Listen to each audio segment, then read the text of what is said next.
Donc, au numéro 28, on a une grue qui soulève de 6 mètres un seau de ciment de 200 kg verticalement, avec une accélération de 0,2 m/s². Donc, on vous demande quel est le travail effectué par la grue, quel est le travail effectué par la gravité, puis quelle est la variation d'énergie cinétique.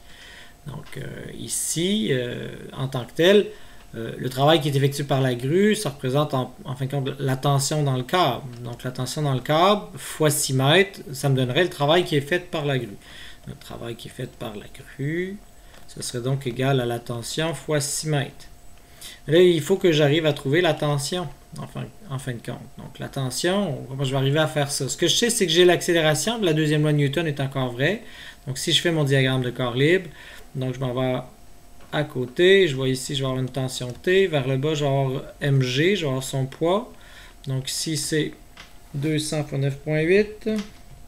Donc on arrive à 1960 newtons, excusez. Et je sais que l'objet monte vers le haut.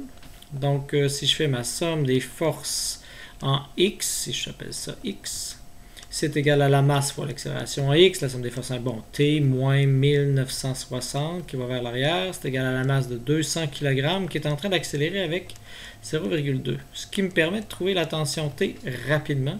Donc c'est 1960 plus 200 fois 0,2. Ce qui me donne carrément 2000 tout rond Newton.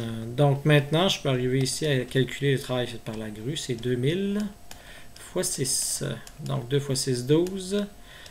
12 000, dans le fond, joules, ou 12 kilojoules en tant que tel, d'énergie, de travail faite par la grue. Maintenant, si je veux savoir le travail qui est fait par la gravité, je sais que c'est moins mg delta y, toujours en considérant y qui est vers le haut. Ici, le delta y, si je fais un y vers l'autre, ben, tout de suite, j'ai monté de 6 mètres, donc ça, c'est positif. Donc, on peut appliquer rapidement ici moins 200 fois 9,8 fois, dans le fond, tout simplement 6. Donc, ça fait 1960 de tantôt fois 6 en fin de compte. Ça fait 11760, 11760 joules, ou en arrondissant 3 chiffres significatifs comme dans le Benson, 11,8 kilojoules. Bon, maintenant, on vous demande quelle est la variation d'énergie cinétique. La variation d'énergie cinétique, bon, on sait que la somme de tous les travaux, c'est la variation d'énergie cinétique. Donc, là, dans le fond, j'ai simplement besoin de les faire. Là. Ici, j'ai oublié mon moins à propos. Donc, j'ai simplement besoin de les additionner. Donc, je vais avoir mon 12 000 moins 11760 qui va me donner la variation d'énergie cinétique. Donc,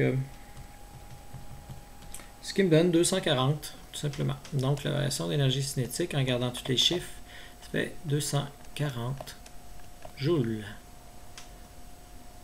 J'aurais pu... Non, j'aurais pas pu. On me donnait pas de vitesse initiale, de vitesse finale. Fait que je pouvais pas arriver à le faire avec ça. Donc, j'ai pas d'autres informations.